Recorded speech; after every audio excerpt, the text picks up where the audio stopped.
կար ժամանակում կլինի, երկար ժամանակում, բայց այս խնդիրը կլինի։ Ըստ որում հաշվի առեք, Ալիևը շատ լավ է աշխատում աշխարհի հետ, հասարակական կարծիք ստեղծելու համար։ Ինքը ծախսում է միլիարդներ։ Մենք ունենք Սփյուռք, որը կարող է անել այն, ինչին որ միլիարդներն էլ չի ունենալի։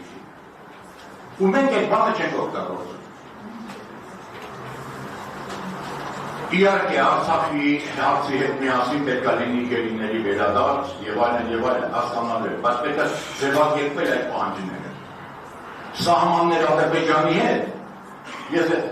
օտար բառերը չօգտագործում։ Սահմանից ճշտում է բանի հետ։ Շատ հստակ է։ Ասեք որ սկսվեց 88-85 թվականին, բայց առանց անկլավների։ Մեզ պետք չի մեր անկլավ Ադրբեջանում, իրանք պետք է հանդգնեն ուզենան իրանք կլավը, որտեղ այդ անկլավներում եթե եղավ Ադրբեջանը, դա նշանակում է դուք ու ներսում պահում ես օտար զորք, որը ցանկացած բան կարող եք այդ ոչնչացնել։ Սպառազինություն։ Մենք պետք է ասենք, որ Ադրբեջանի հետ միասին մենք պետք է ունենանք բալանս ուժերի, որ ոչ մեկի մոտ գայթակղություն չառաջանա դիմացինների վրա հարձակվելու։ Ուրեմն առաջի հարցը նախևառաջ մեզ եւ աշխարհին ցույց տալ, որ մենք լինենք վճռականությամբ, պետք է լինի մի հռչակագրի պես մի բան, որը հիմա այն մեր ժողովուրդ համոզությամբ ընդունի, որի շուրջը համախմբվեն բոլոր քաղաքական հասարակական կազմակերպությունները, ամբողջ ժողովուրդը, որ ասի այս է մեր ճանապարհը։ Եվ այդ ճանապարհի մեջ առաջի քայլը իշխանություններից ազատվել։ Ես իշխանությունների մասին շատ չեմ Ես իշխանությունների մասին շատ չեմ ուզում խոսել, մեկ ասում է տգետ, մեկ ասում է դավաճան ծախված, մի կողմ քշենք այդ ամեն ինչը։ Ես տեսնում եմ հանձնարարված է գործ, ինչ է կատարվել Հայաստանում, օրեցօր վատացում, կորուստներ, եթե իշխանությունը վաստապիտի փոխեց այդ երկու պարտիզներ չի կարող։ Բայց որպեսզի մենք լինենք միասնական, պետության նախկին կառուցվածքը մեզ չի բավականացնում։ Որտեղ նախկին կառուցվածքի մեջ սովորական ժողովրդի տղաները ծառայում էին, բանակում գնում էին պատերազմ, մի քանի հոգի հարստանում էին։ Ըստ որում այդ հարստությունը կարող էին Հայաստանից դուրս անել եւ ոչ մի պատասխանատվություն չէին կրում հայ ժողովրդի առջեւ։ Եթե մենք միասնական ենք, ուրեմն ներսում կլինի արդարություն։ Ներսում պետք է բոլորը նույն պատասխանատվություն ունենան։ Եթե պետությունը մի բան շահեց, այդ շահածը պիտի հասանելի լինի ոչ թե մի քանի մեծահարուստի, այլ պիտի հասանելի լինի ամբողջ ժողովրդին։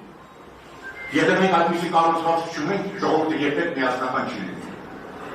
Որտեղ իշխանությունը եւ փողը պատկանեն մի քանի հոգու, իսկ դառնում ցավը մնացած է։ Այդպես հնարավոր չի կազմակերպել պետություն։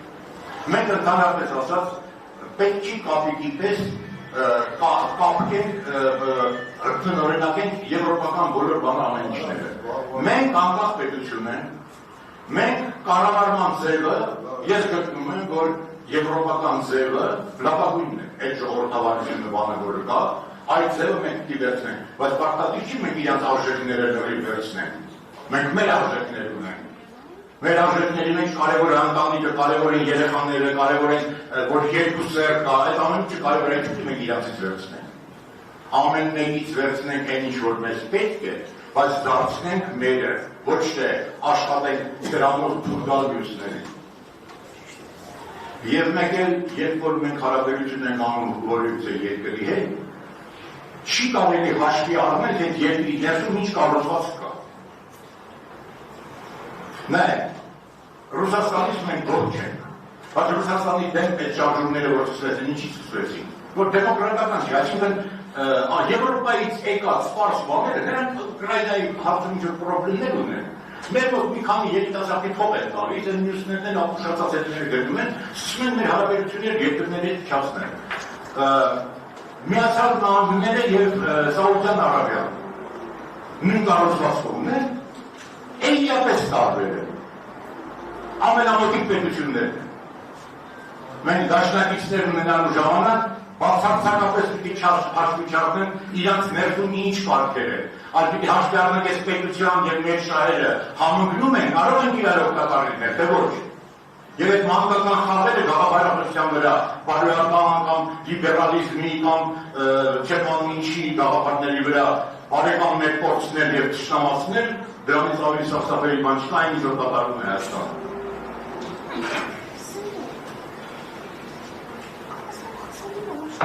Հիմա հեշտ է ասել, որ իշխանությունը պետք է փոխել, դուք ինքներդ տեսաք քանի պայքար եղավ և չբերեցին դրան։